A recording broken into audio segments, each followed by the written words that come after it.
நம்முடைய தமிழ்நாடு வேளாண் பல்கலைக்கழகம் இதுல ஒரு 225 ஏக்கர் இருக்குது. அந்த அருப்புக்கோட்டையில் இந்த ஆராய்ச்சி நிலையம் இருக்குது.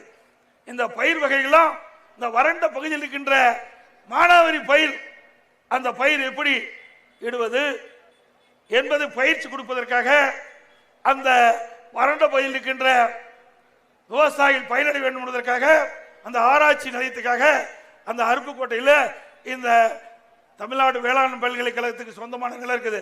அதை இப்ப சிப்காட்டுக்கு ஒதுக்க பாக்குறாங்க. சிப்காட்டுக்கு தனியா நிலம் எடுத்து ஒதுக்குங்களேன். இன்னைக்கு புதிய புதிய ரகம் வந்திருக்குது. இன்னைக்கு வேளாண் பெருமக்கள் உற்பத்தியை பெருக்க வேண்டும். மானாவாரி, பருத்தி, கடலை, இப்படி பல பயிர்கள் உருவாக்க வேண்டும் என்று சொன்னால் அந்த பயிர்கள் ஆராய்ச்சி நிலையம் மூலமாக அதிக விளைச்சல் கொடுப்பதற்காகத்தான் அந்த நிலத்தை வச்சிருந்தாங்க. அதுவும் தமிழ்நாடு பல்கலைக்கழகத்துடைய அனுமதி இல்லாம இந்த அரசாங்கம் சிப்காட் ஒதுக்குவதாக வந்திருக்குது.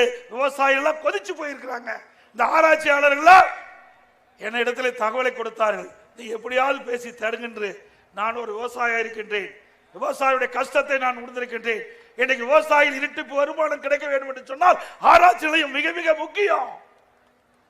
இந்த அரசாங்கத்தில் எதுவுமே தெரியாத ஒரு முதலமைச்சர்